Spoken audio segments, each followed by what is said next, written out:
Are you or someone you know struggling with divorce? Well, then stick around, because in this episode of the Mental Health Toolbox, we're talking all about divorce mediation with certified divorce specialist Cindy Sibbard of Divorce Redefined. Let's go. Hello, Thrivers, and welcome back to the Mental Health Toolbox. If you're meeting me for the first time, my name is Patrick Martin, and I'm on a mission to help 1 million people improve their quality of life through actionable tips on personal development. So let's go.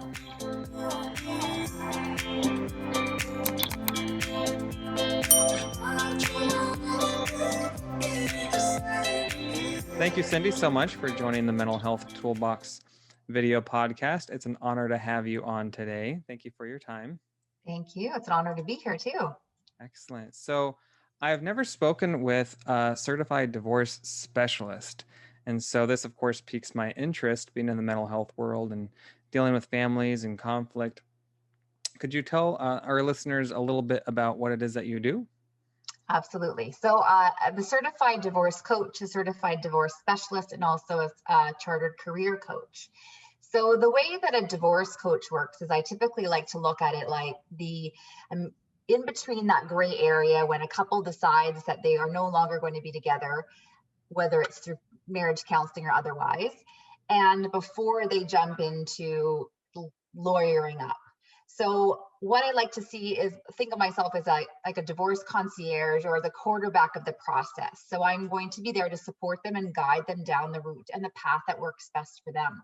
Looking at the different types of professionals that they may need to bring on board, such as a certified financial advisor, I often recommend. And a lot of people I find are not aware of the team effort that it takes to go through divorce. And they really count on their lawyer being the only person that can handle all the aspects. But as we break it down and look at every piece individually, we not only can save time, but we can save a whole lot of money in what is typically a very expensive process. So my job is to be there for them, be that sounding board, that thinking partner, help direct them in the right area, and help them get an idea of their long game. You know, divorce is it can be a very short game at the beginning, but the decisions that you make really affect your entire future ahead. So what I like to say too is that my clients are hiring me for my rational brain when theirs isn't working. Right, the wise mind, not the Yeah, emotional mind. exactly. Well, that's incredible. And yeah, custody battles can get extremely chaotic, expensive. I think a custody evaluation alone um, can run $30,000, right? Oh yeah, I mean a typical divorce is about $20,000 in the States. And that's when it's not contested, so you don't have to fight a whole lot for it. I mean, even in my situation too, mine up in Canada was about 45,000. My ex probably spent upwards of 150,000, but for the same divorce. So Mm-hmm. because I went about it in a different way and really brought in different professionals for all those pieces, because I was scared about the financial impact of divorce, but I really was able to go through it in a more strategic, smarter way that ended up being much better for me at the end. We got to the same place, but I spent significantly less by bringing in more people, which I think at first people don't realize that that's possible, because you enter divorce and you think, oh my gosh, it's going to be so expensive. I can only handle my lawyer. My lawyer is already super expensive. How can I possibly hire in all these other people? But in the grand scheme of things, they are what's going to be able to save you further money at the end of the day. And who doesn't want that, to have more money Right. to invest in your future, right? And so that's kind of where your expertise comes in. Like you were saying, you have not just the personal experience, but you're also the curator. So you're Yeah. you're helping you're helping the your clients think ahead, plan ahead to kind of do damage control before it even starts. Exactly. And to sort of see things from different perspectives, because we get Right. really stuck in our emotional side and we get really hooked on certain pieces that we want to, that we're attached to. Even as something as simple as, you know, not sharing the kids or keeping the family home, and having to sort of pivot that thinking and look at it from all angles. Like what's the impact of this if you were to keep the home? What is behind why you don't want to share the kids on an equal basis? Where is that coming from? Because typically there's so many underlying fears as to why those are coming out. And traditionally, in my case anyways, and in my experience as a coach, it's usually been the women because they're very fearful of their financial future. So what they hold on to are pieces like the kids and the home because they feel safe.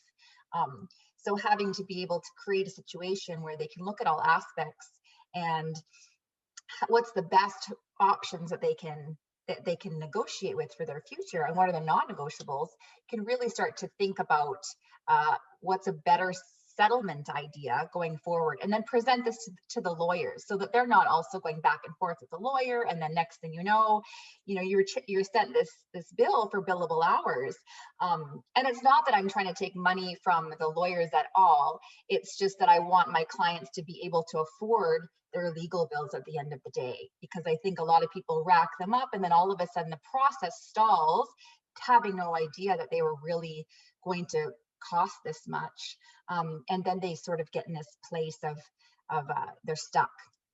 Seems also like it would expedite the process. Yeah, it does expedite the process. And I work like with the lawyer. I usually work with the lawyers as well to make sure that we're kind of on the same page. I never want to be able to misdirect them in any way, but so that we can kind of move the process forward and be a really supported network when the lawyer can't be there or the therapist is busy and can't get in for a few weeks, right? Mm-hmm. Yeah. Do you find that you work more one-on-one with a particular client, or do you tend to take on the couple as a client? I can do both. I typically work with one side of the divorcing couple. It's usually that one party who feels really overwhelmed by the process and doesn't know where to start. And they really would like some guidance. I have worked with couples in the past though, and those couples, the ones that work well are the ones that have come through the emotional divorce almost. They're at the place where they're doing this, it's reality, let's make this as amicable and as fair as possible. And so they want a coach to be able to help guide them through the next steps and set them up with the proper professionals. So it is possible, it just depends on where they're at.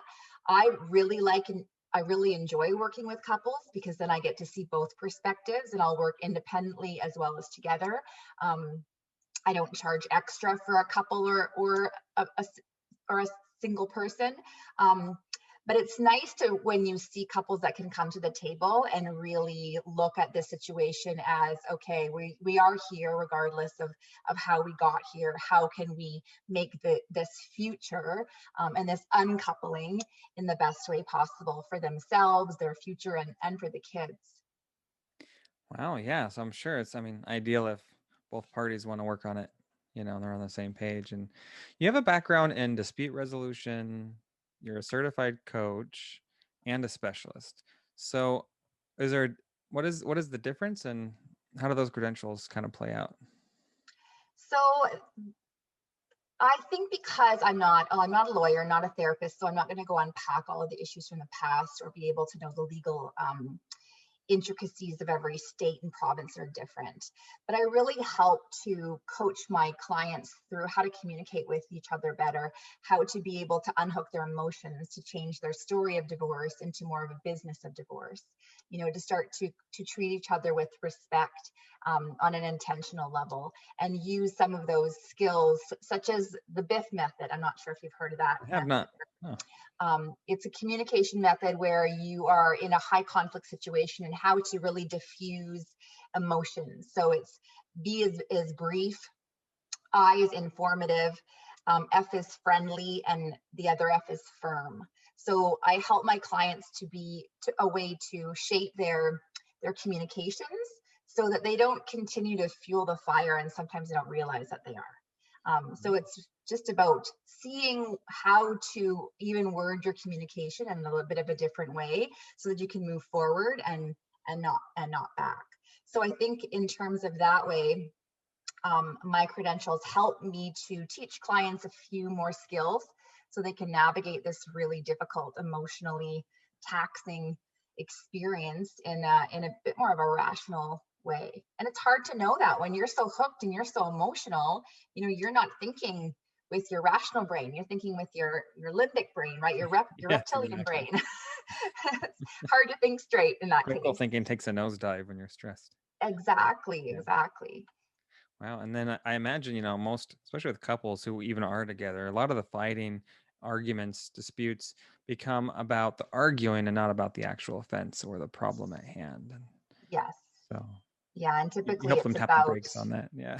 yeah, and it's usually sometimes something about the past that really doesn't have anything to do with where they are right now, and Hmm. it's trying to compartmentalize and move away from those issues and into the future. And I really always try to bring it back to the kids, like, what do we really want the children Hmm. to get out of this, and what do we want their life to look like in 5-10 years? And then also, if you look back on this process 5 or 10 years from now, do you want to look at this and be like, wow, we really handled that well, I'm really proud of how we Hmm. came together for the kids? Or do you want to look at it thinking, oh wow, we could have done so much better had we just taken a moment to, you know control our emotions and put our thoughts together a little bit of a different way? I love that, kind of appealing to their sense of parental guilt, or you know what I mean? Like in terms of, or remorse, pain is a much more powerful motivator, right? Yes. In terms of pleasure, in terms of avoiding identifiable pain, right? So Mhm. yeah, if you can paint a picture for them about these two scenarios, I could see why that would be very powerful, to get Yeah. people back, back into the present and working on the issue, right? Instead of digging their heels in. Yeah. Yeah, it does help when you put the kids first, for sure. It definitely Yeah. helps them sort of refocus on what's important. Fantastic. Yeah, because I know a lot of energy, a lot of time, a lot of money can go in to Mhm. resolving a divorce and custody battles. At the end of the day, then by the kid ends up being a teenager and is resentful maybe of one parent or both parents, and Yeah. then it's kind of like all of this time, energy money has been spent and maybe not allocated the best it could have been, right? Well, yeah, I think that's just it. You're really look at it as you're spending your child's estate or their future on this Mhm. moment. You're basically spending money to fight, and that money is never to fight is never well spent. So I try to, give them a bit of that rational thinking. You could spend $100,000 right now on this fight and get what you want, or you could give your child, $50,000 in the future and get through this in a really generally more gentle way. So what does that look like? Well, there's their college, some of their Mhm. college paid for right there. Yeah, absolutely. We have a student loan crisis, right? That's a selling point right there. Yeah, Um, exactly. how did you get into this field? Like at what point do you say, I want to be a divorce specialist? It's kind of a very niche down thing. Well, you know what? It was because I got divorced myself, Hmm. and going through the process, we both went straight to that antiquated divorce system. We're coming out of therapy, realize we want to separate, and then both lawyer up, and then now all of the months that we spent learning how to communicate was halted because now the lawyers wouldn't allow us to speak to each other. So Hmm. then it started again, and the divide happened. And I realized through the process there are so many people that are going through divorce as well. I felt like I was alone, and it was such a lonely experience that I was in this by myself. But as you go through the process, other people kind of percolate to the surface and reach out and ask you questions. Well, what are you doing in this? Because I'm thinking I might be going down this path, or I am in this right now, and I don't know what I'm doing either. And you realize that, wow, there is this whole world going on behind closed doors that nobody's talking about. Nobody's telling you that they're going through a difficult time in their marriage. No, everyone's trying to do it alone. And in the process, you're making huge emotional and financial mistakes because we're just not asking for help. I think partly because we don't know that there is help. That really inspired me to look into coaching, because I found that I was giving unsolicited advice to people, feeling like I'm not qualified for this. So then I did find my divorce coaching certification and the divorce specialist. I found the National Association of Divorce Professionals out of the States and really turned into them to get my training, because I felt that this was an area that I feel really needs to change. I look at divorce as, with half of first marriages going through divorce, and then it spikes up to, I think, 60-something% of second marriages, and then 70-something of third marriages. I mean, we are handling this all wrong. Yeah, aren't you supposed to get better at it? We're supposed to do this better. And why not? It's just because a marriage does not last forever does not mean that it's a failure. You had a successful marriage. It worked during that period of time. You are just two people that may have grown apart and changed in different ways, and that it's okay. We're living so much longer now that maybe it's unrealistic to think that we'll be with one person forever. And the way that we look at marriage, I think, is also something that might be interesting to think about changing in our culture, because we look at marriage as the number one signifying factor of its success is that the fact that it lasts forever, regardless of if two people, hate happy. each other or are lying to each other or living this lie. We still think that if it lasts forever, that's success. And I felt for myself, I didn't want this type of marriage for my kids. So why was I living this kind of marriage? I want them to do better than that and know that they can, regardless of how frightening and stressful that idea could be. And so that really is what inspired me to continue down this path, because I realized that after feeling so alone, I realized that I really am not alone at all. Wow. I think it's fantastic the way you touch on the stigma, the shame around divorce. Like you said, behind closed doors, people don't want to talk about it. They don't know how to talk about it, especially if they don't have any friends who have been through the process to kind of vent to. Whereas you come to the table and you're like, you normalize the process. You're like, look, this is not an uncommon thing. No. It's actually rather predictable. It's like flipping a coin sometimes. And, so these are the things that you need to know. This is the lay of the land, and these are your options. And that can be, I can imagine, extremely comforting for someone who has never been through divorce before, doesn't even know what to expect. Yeah, I think it definitely is. And that's really what my hope is to be that help, be that navigator, help them look at the lay of the land. What is the landscape of divorce? It's really, it doesn't have to be as scary as society makes it out to be if you're making the right choices and you're hiring the right people to be on your side. It's when we make those choices out of emotion that things can start going down a path that we don't want them to go down. And I think, like, for me, I think my personal philosophy is when we're uncomfortable with something, the more we talk about it and the more that we break it open, the less uncomfortable it becomes. So when I first opened my practice, I call it Divorce Redefined. And I was trying to figure out a name for it. And a bunch of my friends would say, why don't you just call it, High Road to Happiness, Coaching with Cindy, or something like really light and make it fun and generic. Don't use the word divorce. And I thought, but I see that, but at the same time, I'm like, this is what it is. I can't change what it is. If I use a different name, it doesn't change the reality of it. So why don't we just call it what it is? And, the more we use that term and that word, then maybe it won't be so highly stigmatized one day. I know when I saw that, your business name, it really jumped out at me. I thought, wow, that's a fantastic description, because, there's so much context in that.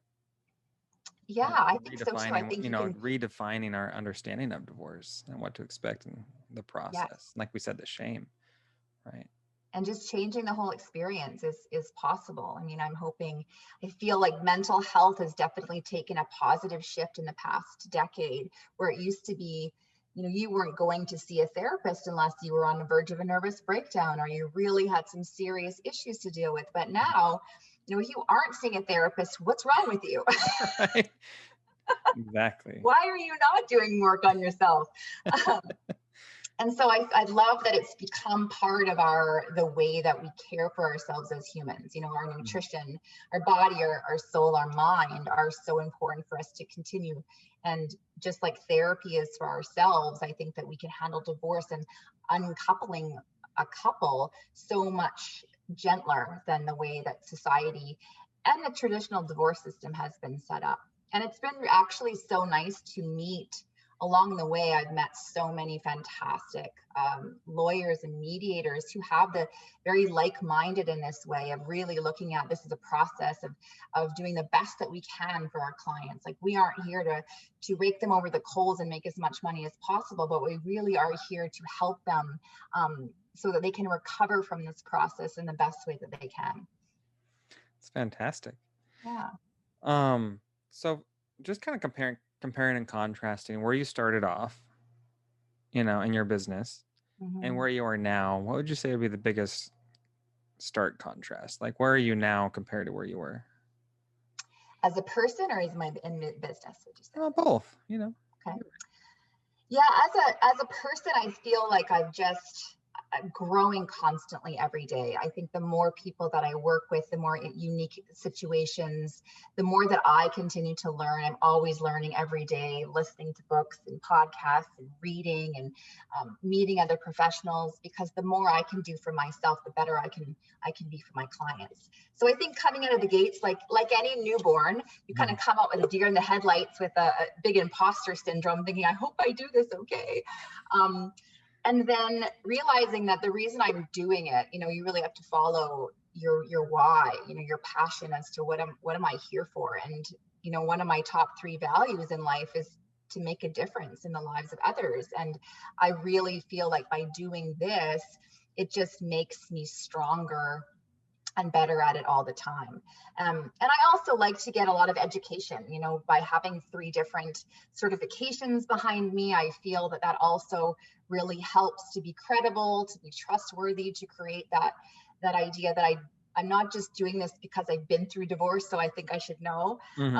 I really want to be able to help people from a professional, ethical standpoint, that they know that they're getting a good standard of support. So I think as I go, it's just, in anything, we grow and we learn. And I was a teacher for 20 years before I even got divorced to become a divorce coach. So I think in myself, I'm a lifelong learner. So as I keep going and learning and growing, just get stronger and stronger. Wow. Well, that's definitely the best of both worlds, having the lived experience as well as the credentials. I think it's kind of like a 1-2 punch as far as confidence for people that would find you, right? Help them feel safe and comfortable. Absolutely. Yeah, I hope so. And it's you have to show your vulnerability sometimes, right? Too. I tend to show my professional side so much more than my hurt side. But it's, we've all been there, and being in the trenches of it, and thinking that I just wanted to throw in the towel, and still sometimes waking up in the middle of the night thinking that I'm going to be a bag lady under a bridge somewhere if I'm not going to make it. We all have that too. I'll share my shopping cart with you. Perfect. Thank you. I'll bring a blanket. As far as where you are, so we talked about where you started, where you are now. Where do you see yourself? Where do you see taking your business next? What would you like to see happen? I would love, my grand vision would be to have a team of people that creates almost like a practice in a way of a divorce coach like myself, a certified financial advisor, and a mediator, even a parenting coordinator that could also work as a team, almost like in a one-stop shop kind of deal. So if someone wanted to get divorced, they could just come into our into the practice and get all the support they needed right there, instead of having to outsource from everyone. Because I really think that as a team, if we all, it's like when you see a family sees a therapist. You want everyone to kind of see someone in the office at least, so that they can communicate and have an idea of what's going on with each person, so that we can really start to streamline this whole process and support the whole family, instead of just one individual on one side, because divorce impacts so many people involved. So if we could literally, it's a vision, it's a dream, but if we could walk in the front door and have a couple that's separating and handle all of the pieces of it, as well as the kids, and what this is going to look like in their future, and what is your career going to look like next, even what do you want to do with yourself, and help set them up for success as they walk out that door. I think not only will that save time and money, but I also feel that it might help to salvage some of that co-parenting relationship that it becomes destroyed during the typical divorce system, because so much battle engages and you end up with so much more resentment at the end of the day that we leave with these parents co-parenting, but they're barely speaking anymore. And it's sad to see that happen. And I'd love to be able to see that change. Yeah, that gave me goosebumps right now, for real. Just thinking about that, because that makes so much sense. I mean, it's not just the divorce and it's not just the custody agreement. It's the quality of life for everybody Mhm. involved, and everybody processes a divorce, oftentimes internally without any feedback, without any guidance, especially kids, right? Yeah. And to have a collaborative approach, as a family going into an agency and having, everybody have their own person that's walking them through this and helping them envision their goals, like you said, and Mhm. how to maintain a quality life after divorce and still dream and still be happy. I just think that's so powerful.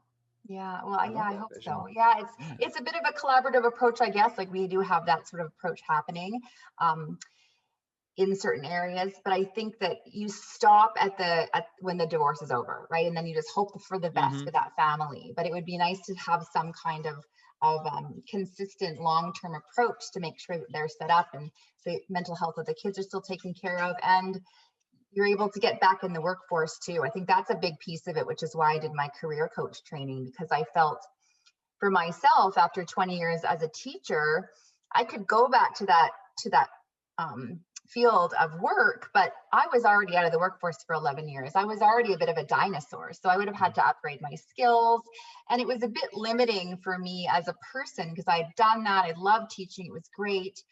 But going back to the classroom wasn't something that I felt like was going to be for the rest of my life. So now what? I'm entering the next chapter of my life. I'd like something new, but what would that look like? Would I have to go back to school? How would I upgrade? Where would I start? Would anyone hire me? How do I write a resume? All of those things are really scary when you haven't done it for 20 years. And I Mm-hmm. think that sometimes when women, typically right now, when women are in that position, they latch on also emotionally to the financial piece because they don't feel like that they're going to be able to get back out there, when really this is a chance for them to do anything they Anything. want. Blank slate. Yeah. Blank slate. Yeah. I love it. I It's was an going to ask you if you have opportunity. any particular areas of interest or passions. That makes total sense. Yeah, the career coaching is a background. Yeah. Do you have any current passions? Anything outside of the work you do? Oh my gosh, I love to golf. I love to ski. I'm an avid tennis player. I play tennis on the local league here, doubles. My mountain bike, I literally live 5 minutes from some pretty serious local mountains. So I love to Nice. mountain bike. Um, and I have my kids half the time. So they're almost 13 and 11. So we do a lot of that. And those are sort of my passions. That's fantastic. You know, being in the field that you're in, I'm sure you carry, I mean, it's a wonderful work you're doing, but I'm sure it's a lot of stress. It's a lot of negative energy, you have to do something with. So the fact that you're so physically active in your personal time, I'm sure that really helps you decompress. Yeah, it definitely does. And I like to be able to, I do some meditation, Mhm. meditation as well, a little bit. But I'm also a pretty good compartmentalizer when it comes to carrying the negative energy. So I don't know how I've learned that. Maybe it was the way that I was raised in my life. I'm not sure, but I feel that I do know how to not internalize a lot of that stress. Sometimes I tend to take it on being like I'm up all night thinking how I can help them, clients, and what can I do more creatively. But it does help to be able to be physically active and be outside. So that definitely helps a lot. And I love listening to audiobooks. If I can go and listen to someone who's inspiring, or a podcast, and that also gives me lots of empowerment. Excellent. Nice way to kind of change hats too. Put your Yeah, for mind on a sure. different track. Yeah, absolutely.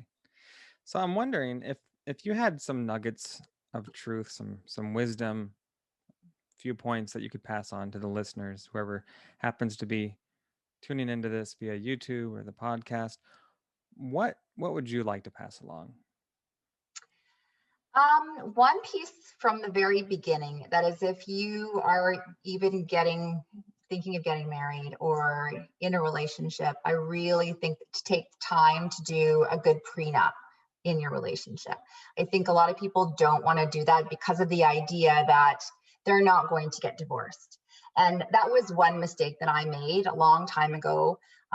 We had a prenup, but I was offended that I had to even look at the end before we had even started. But that was an emotional reaction where I should have thought more about, okay, well, this, if it could happen, then let's do what's the right thing to do for the future. So taking time to really do that piece of it, and not let yourself be emotionally hooked by the fact that, this is looking at the end, because potentially not. But you look at going into marriage, I think it's something like 0% of couples going into marriage think that they would ever get divorced. But at the end of the day, 45% of those couples do. So we go in with blinders on. So if we were able to go in with a bit more realistic thinking to prepare yourself for the future, just in case, I think that we would be a lot better off. Secondly, don't be afraid to reach out and ask for help. We have a lot of pride, and have a lot of fear and are concerned with what society thinks and what people think of us. We have a lot of guilt and shame for going through something like divorce, but it really is not a shameful experience. There are so many people, like I said, half of marriages are going through it, that it is okay to reach out for help. And I think thirdly, I would say take your time and find out who those proper people are. Don't jump to the first lawyer that someone gives you a name to. Don't look at Google and pick the first one that you see. Really do some research and find out, okay, who is best for me? Who can I go to ask for help? And really make those thoughtful decisions, because this is really your one chance to make those good decisions for the rest of your life. And it doesn't have to be rushed, and it can be really thought out, and the support is there for you if you just reach out to find it. It's fantastic. Very much, again, about the stigma, right? Planning ahead, well, that's great advice. I'm Thank sure you. everybody appreciates it. And then where could listeners go to find out more about you? My website is www.divorceredefined.ca. I'm also on Instagram at Divorce Redefined. Also on LinkedIn under Cindy Sibbard. And you can email me at info@divorceredefined.ca for any other information. Excellent. I will put all of those, of course, in the show notes and up on the video. Perfect. If you're watching. Would it be okay if I had you back on the show in the future to see how things are going with your vision? Oh, I'd love that. I'd love that, Patrick. Yes, super. Thank you. All right. That'd be great. Well, I am so honored that you took the time today. I really appreciate it. I know you're a busy lady. And me too. Thank you so much. What an opportunity. Appreciate and I'm excited to see what happens with you next. That's fantastic. And thank you for educating me on this world. I'm still a little wet behind the ears when it comes to how things work on the divorce side. So thank you so much. We're all learning. You're welcome. Yes. Thank you. All right. Until next time then, you enjoy your day. We'll talk again, okay? Sounds great. Thank you. Thank you. Well, there you have it. Another tool for you to thrive. Hey, if you're getting value from this content, be sure to subscribe if you haven't already. All right, now go make good things happen. Bye-bye now.